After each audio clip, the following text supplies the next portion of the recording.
आखिर छोटे बच्चों की मृत्यु के बाद उन्हें दफनाया क्यों जाता है? यह तो हम सभी लोग जानते हैं कि जहां दूसरे धर्म में मृत्यु के बाद शरीर को दफनाया जाता है, वहीं हमारे हिंदू धर्म में मृत्यु के बाद सबको जलाने की परंपरा है। लेकिन दोस्तों, क्या आप यह जानते हैं कि हिंदू धर्म में नवजात शिशुओं की मृत्यु के बाद उसे जलाने के बदले दफनाया क्यों जाता है? आखिर ऐसा क्यों किया जाता है? तो आज हम जानेंगे इसी परंपरा के बारे में, जिसका वर्णन गरुड़ पुराण में किया गया है।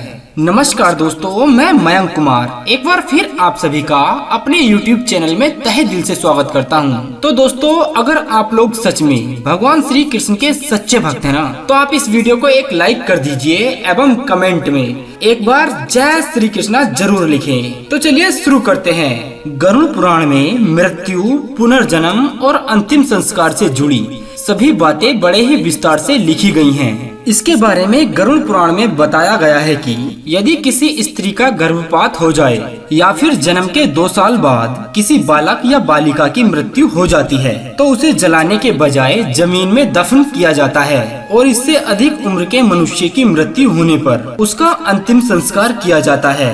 गरुड़ पुराण के अनुसार वास्तव में जब मनुष्य जन्म लेता है तो वह 2 वर्ष की उम्र तक इस दुनियादारी और संसार की मोह माया से अलग रहता है। अब बात अगर बच्चों की जाए तो बच्चे भी फरिश्तों की तरह होते हैं। उनका मन बिल्कुल शुद्ध होता है, उनमें किसी भी तरह का कोई छल या कपट नहीं पाया जाता है। ऐसी स्थिति में उसके शरीर में विराजमान आत्मा को उस शरीर से मोह नहीं होता है। ऐसे में अगर किसी मनुष्य की 2 वर्ष से कम उम्र में मृत्यु होती है तो उस शरीर में मौजूद आत्मा उस शरीर का आसानी से त्याग कर देती है और पुनः उस शरीर में प्रवेश करने की कोशिश भी नहीं करती है। जबकि मनुष्य जैसे जैसे बड़ा होता जाता है और मोह माया में फंसता चला जाता है, ठीक वैसे ही उस शरीर में मौजूद आत्मा को उस शरीर से मोह होने लगता है और मृत्यु होने के बाद वह आत्मा उस शरीर में तब तक प्रवेश करने की सोचती रहती है जब तक कि उस शरीर का अंतिम संस्कार नहीं किया जाता है।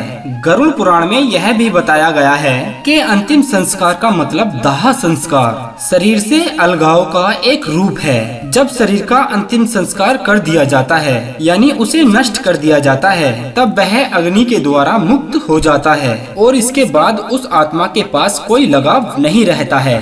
वास्तव में अग्नि को हिंदू धर्म में एक प्रवेश द्वार माना गया है, जिसके द्वारा मृतक का जब अंतिम संस्कार किया जाता है तभी वो आध्यात्मिक दुनिया में प्रवेश कर पाता है। परंतु बच्चे जिन्होंने ज्यादा जीवन नहीं जिया है, उनकी आत्मा को अपने शरीर से कोई लगाव नहीं होता है, इसलिए उनकी मृत्यु होने पर जलाने की बजाय दफनाने का प्रावधान है। इसके अलावा गरुड़ पुराण में यह भी बताया गया है कि शिशु के अलावा संत पुरुष और भिक्षुक को भी मृत्यु के बाद जलाने की बजाय उसे भी जमीन में दफन किया जाता है, क्योंकि ऐसा मनुष्य अपनी कठोर तपस्या और आध्यात्मिक परीक्षण के पश्चात अपने शरीर की सभी इंद्रियों पर नियंत्रण पा लेता है। ऐसे में उस शरीर में उपस्थित आत्मा को उस शरीर से कोई लगाव नहीं रहता है और जब ऐसे मनुष्य की मृत्यु होती है तो वो बिना किसी बाधा के शरीर को त्याग कर परम धाम की ओर चले जाते हैं। दोस्तों, मृत्यु हमारे जीवन का एक ऐसा सत्य है जिसे टाला नहीं जा सकता है। जो इस संसार में आया है उसे एक ना एक दिन अपने शरीर का त्याग करके